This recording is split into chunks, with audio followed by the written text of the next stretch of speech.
I was looking for something that had what you could call an archetypical journey. I've always wanted to do a movie about a safe house. You've heard it mentioned in so many movies, but it's never been its own kind of starting off point for something.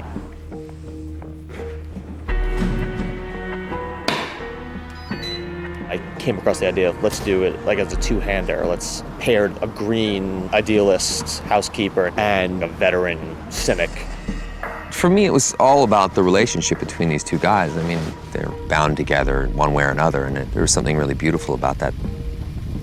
Matt taps into his heart a little bit, and his innocence and idealism pulls Tobin in. You sure you don't want to just walk away from this? Can't do that. Yes, you can. Yeah. You have the old warrior who knows that the world is corrupt, and you have the young gunslinger who believes that somehow his romantic idea of the reality will prevail. That was kind of the great thing of the journey, is can this kid go all the way through this, become a man, and also keep who he is as a human being? I used to be innocent like you. Wrapped myself in the American flag. The world just can't be reduced to the good guys and the bad guys. You know, I think that humanity is a wonderful mix of both. I'm taking you in. I worked for Us Weekly for about 10 years, and I've been writing specs for about 12. Every single time I think someone was going to sell, it ultimately did it. And this was the first one that broke through it. Housekeeping. We have a last-minute reservation. In Hollywood, there's something called the Blacklist, which is the list of the best unproduced screenplays of that year. It's a bunch of studio executives and development executives who read for a living, basically. So they vote for what are their favorite scripts. I was honored enough to have enough people vote for this, so we kind of got up on the list pretty high. All of a sudden, here I am on the set of Safe House in like a year.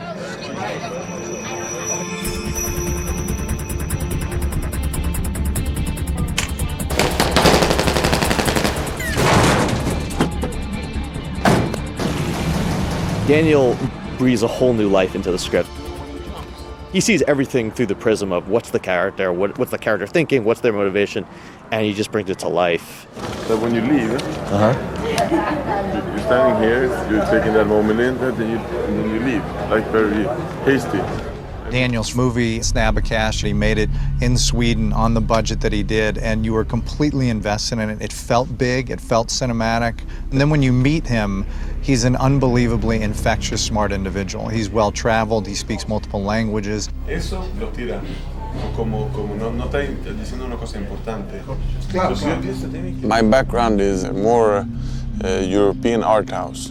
My strengths is basically acting and the inner story of a character. So when I got those opportunities, I believe that what I could do is that I could fill it with something like a soul. It was such a refreshing thing to come on set and find out that this is where his interest lies, in trying to tease out who these people are. Let's go, let's move.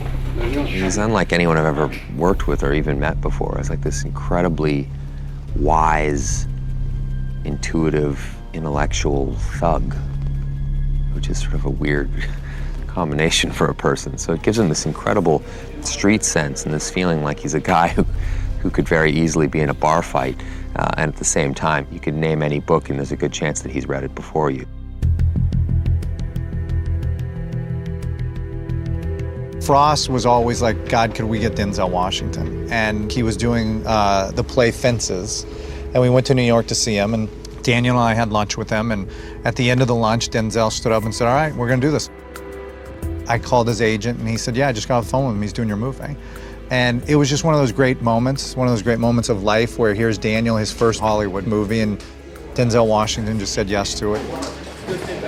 When they came to me, I was doing a play on Broadway, Fences, and it really kind of woke me up and made me really want to dig deeper as an actor. So I said, when I do my next film, I really want to work hard on the character like I did on Fences. So I really got, invested heavily in the character.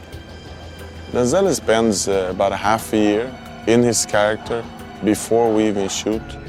When he gets on set, no matter what the situation will be in front of him, he will always react as the character that he's playing at that time. And that creates a lot of opportunities as a director. Scott Stuber gave me some great books to read, one of which was The Sociopath Next Door, which sort of became my Bible that I would refer to. Bang! We think sociopath, we think violence. And the majority of sociopaths aren't violent, but Tobin Frost is a great liar, a great manipulator. You know, perfect for the CIA. So he needs to leave like on 1 or like 2? Yeah, on 1. Let's see. 3, 2, 1. You leave on 2. Okay. Ready? 3, 2. You leave on 2. No. Louder. We go on 2. Ready? 3, 2, 1. Yes. Yeah, that's what I mean. That's it. Denzel doesn't phone anything in, ever. It's 100% there. I mean, the preparation is immense. The waterboarding scene, when I heard that Denzel was actually going to do it, I was trying to wrap my head around why, why would you want to? But he was totally willing to do it and did it for like a 5-second count. I mean, 5 seconds of that is torture. Bring him up. How long was that? You only want to do as few takes as you have to, and then making sure you're doing the count right so you're not really drowning him, It was a pretty intense couple days doing that. I've never seen anyone waterboarded before. I think if you asked me 5 years ago that when I finally do see somebody waterboarded, it would be Denzel Washington, I probably would have told you were insane. Let's go. Take him down. Denzel brings a full preparation and a full dedication to his character, so we had to know that there was an actor who would do the same opposite him. I've known Ryan a long time and knew that he would step up to that challenge and knew that he wanted to. I think Ryan is among the strongest talents that there is in his generation. He has many traits that reminds me of Robert Redford when he was at the same age that Ryan is now. He has the same kind of automatic charisma. I enjoyed getting under Ryan's skin. That was fun, that wasn't a challenge. Get in the trunk. The trunk. Yeah, the trunk. Get in the trunk now! We're butting heads the whole time, and it creates an interesting dynamic. We sort of hold that energy on the set as well when in between takes, and it creates something different each time. We had good chemistry, and he has an inherent innocence that I think was right for the part. Get in the car!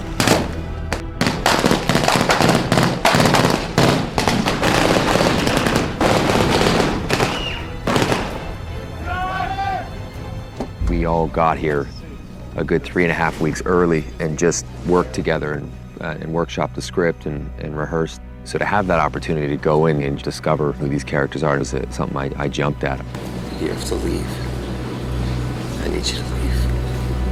It's my fault. I love working with Ryan because everything is always new, He works a lot for his parts and everything. But when he's shooting, he brings always new things, so surprises are welcome, and it's a very good way to work.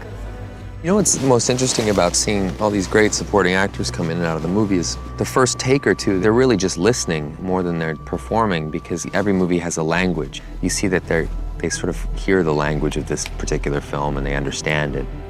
If we're doing our job right, you're kind of locked onto these people, trying to read what's in their eyes, trying to read who's going to pull the gun. So there's all that sort of stuff, which I find intriguing and wonderful to play.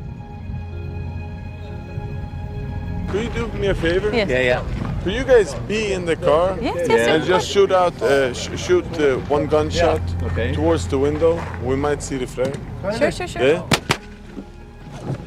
All our characters has like an inner frustration. We work a lot with hiding feelings. That means that charging up and having them within, but not letting them out.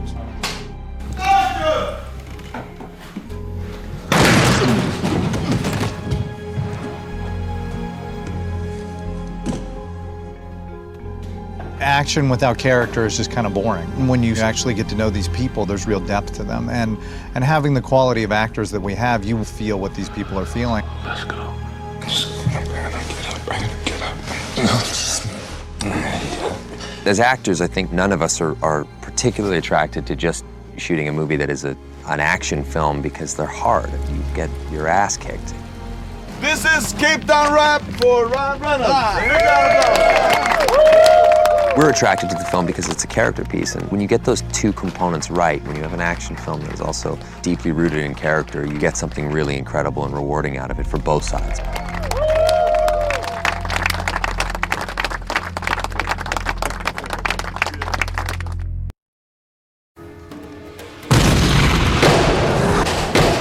When we shot the safe house attack, I was more thinking of a war movie than an action movie. 2. I just like how he's approached the ambush.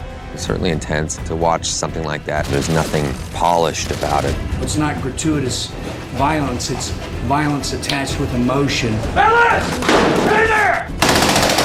They're coming to get Frost, and they don't mind who they kill in the process either.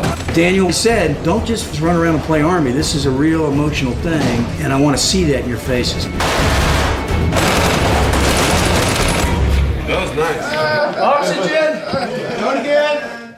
If you're firing a weapon, say bang. I want to hear the bangs verbalized.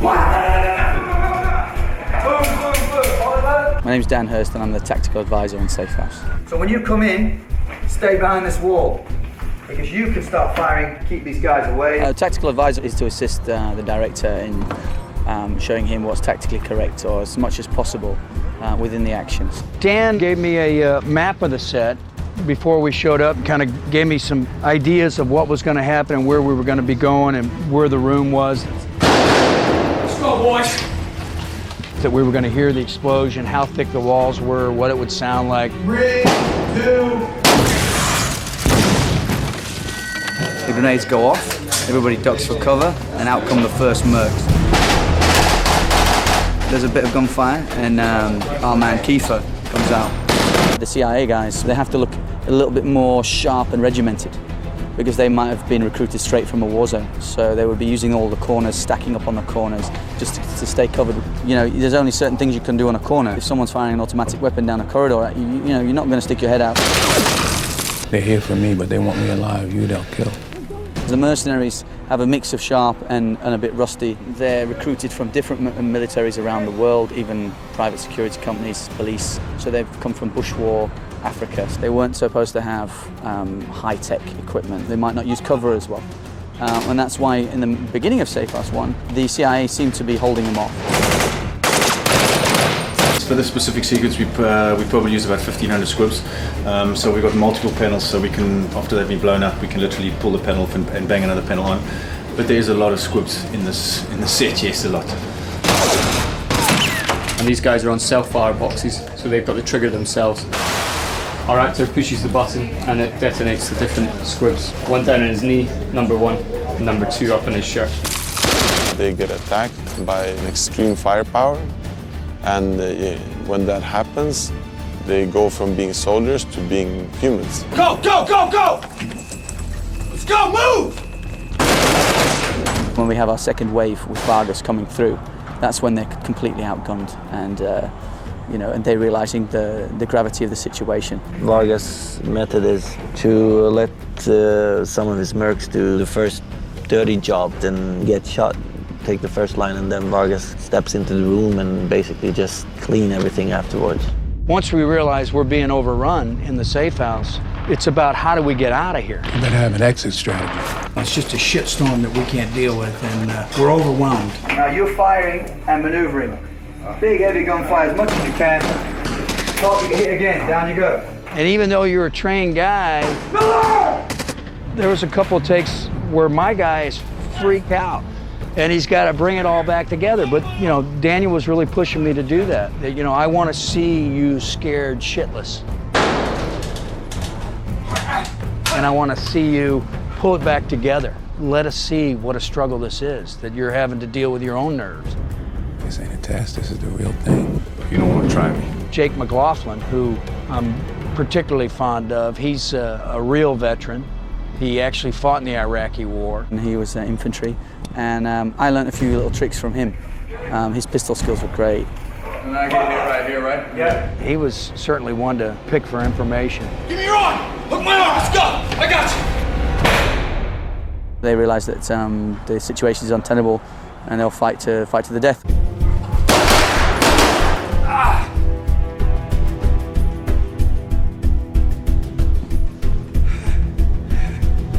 Where's Frost?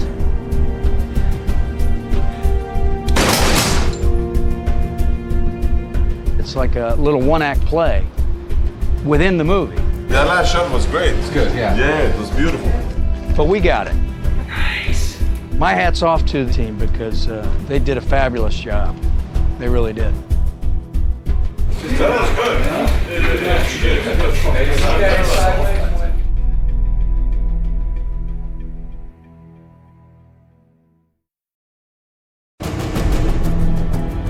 Right now we're in Lange, which is one of the oldest townships of Cape Town. It's an informal settlement, really. We find ourselves out here in the middle of an actual township here in Cape Town, but we've reconstructed a part of that with real found materials that are used to build the townships. We built our own mini Lange, so we can pretty much tear it apart and jump through it and shoot it up, and it's all good. You have these three characters, Vargas, Frost, and Matt, who are in this labyrinth chasing each other. And 3, 2, 1, action! Our plan was always to shoot on real location, so when you looked over the horizon, you will see the reality around them. Beautiful! We are doing an enormous chase sequence that's going to begin far reaches of this block and run all the way down across what is a set. We have a young man in the art department. He came up with all the virtual 3D SketchUp to show Daniel how it would work, how Frost would run over the roof. When you stand on the roof and you look out across what has been created here over more than a football field worth of recreation of a community, and it's quite breathtaking.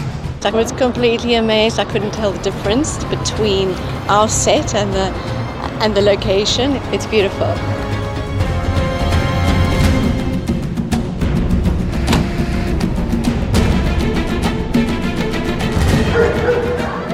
And Frost escapes by jumping from here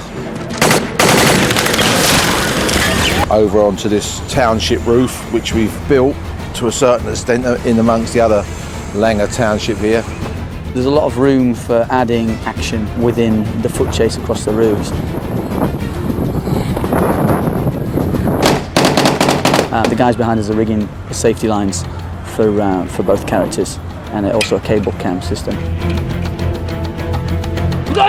We come here and walk through as much of the stunt work as we can without real gunfire and real destruction, because obviously we don't want to build it and then and destroy it in rehearsal. If you're gonna have these roofs, you're gonna have to have someone running across them, and it's good that Denzel's doing it. We just dressed the roofs over there with the stunt team to give more cover for Frost as he's running along the rooftops. Oh, there you go. Now we're talking. Yeah, that might help. Frost, as he runs along the rooftop, he's only got a pistol, so they've got the upper hand on him. So he's got to keep low, keep moving as fast as he can, and clearing these rooftops to get out of the line of fire. Vargas doesn't want to take the jump unless he's got cover. He's not that foolish. He's got good experience. And at the same time in this action, you've got Matt arriving. He dispatches Sonny Boy, one of our Joburg stunt guys. It is kind of weird. You go from a moment where you're just trying to snatch the life right out of somebody, and then the next you're helping them up off the ground, wondering if you didn't break anything. Okay, you right? And we've had a load of these roofs reinforced and strengthened so we can do a roof chase with Frost and Vargas. But there are two roofs that will give in because that's the purpose.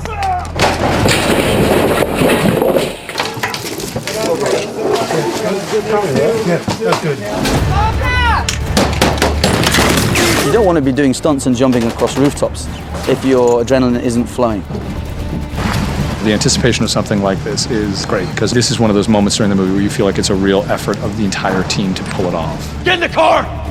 So it's quite a big sequence, a nice sequence as well.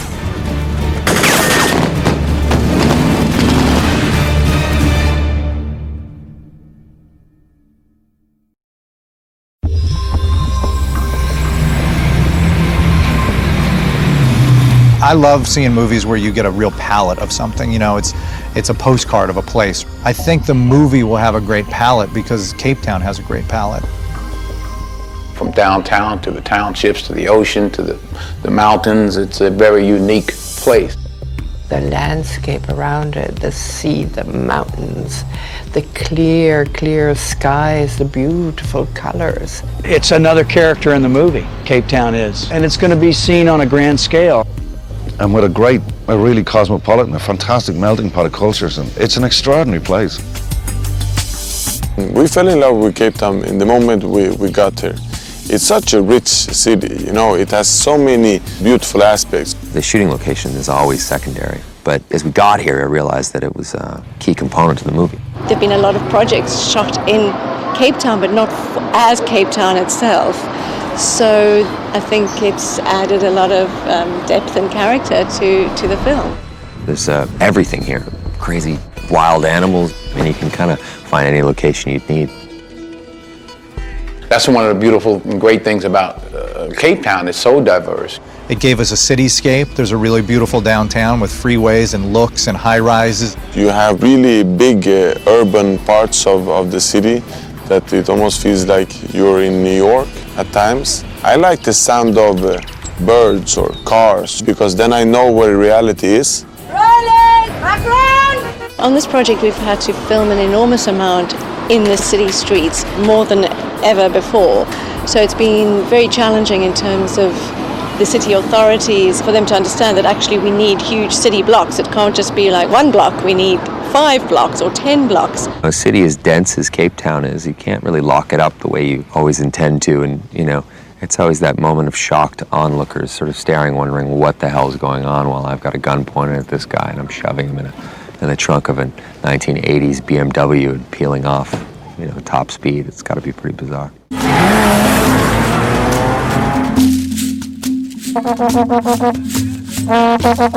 I suspect that the idea of Cape Town popped into everyone's minds during the World Cup. It's really been incredible and trying to utilize as much of the city as possible. We got to actually use the World Cup Stadium. Beautiful piece of architecture, and I think a great choice of location for this film. I went to a bunch of soccer games, did a lot of research. I even went to some of the fan clubs. What does this mean? It's the bones. That's the bones. That's the bones crossing? Yeah. The bones, they don't die.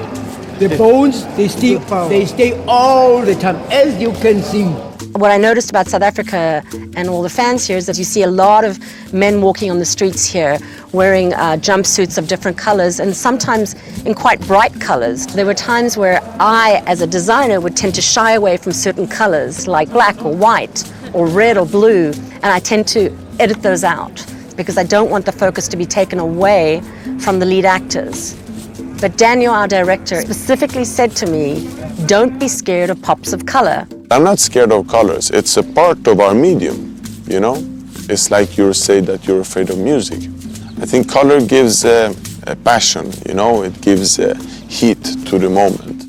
So I did the exact opposite of what I would normally do, and especially in the crowd scenes, and to make it feel more African, I added in a lot more color so that it added authenticity. And so we put skeletons hanging from the hats and did the work overalls, but with a skeleton template of the front and the back.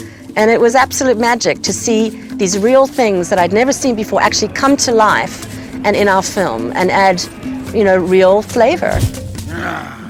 We start in a very urban environment and we end the film in a very rural environment, which is where we are right now. When we started off thinking of a safe house to how far away can it be, it was so fortunate when I saw this and I saw that there's really nothing in 360 degrees with one color around it, and this house sitting in the middle of virtually nowhere. I had scouted quite a bit. When I saw this one, I knew this is it.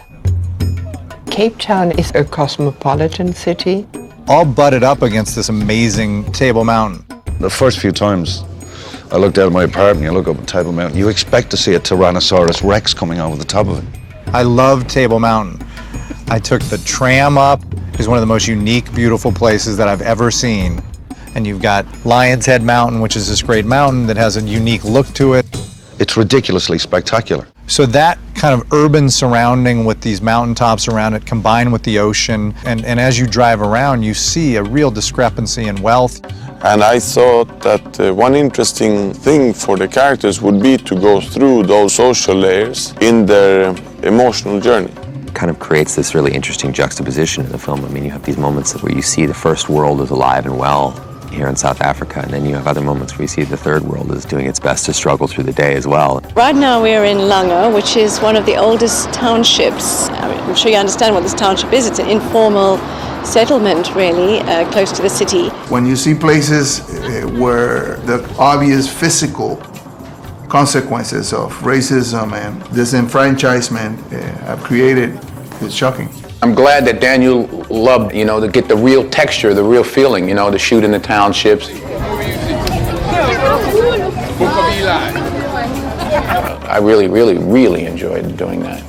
You can't expect to show up in one of these neighborhoods and not expect distrust, especially people who are coming to do movies and whatnot. The first reaction, I think, is one of, what are you coming here for? Here, we had to start engaging with the community probably about 3 to 4 months ago, introducing them to the concept of what we were going to do and getting them really involved right from the start, and it's been very rewarding. Once they understand what the scenarios are, what the conditions are, if people are integrated into the film, given jobs, and the whole thing is explained to them that it's not about profiting out of someone else's difficulties, then their attitudes change. What we've experienced here in Langa is an incredible support and cooperation from the community who really want this film to happen here, and it really affects their lives because there's job creation. We're using the local people to be part of the filming.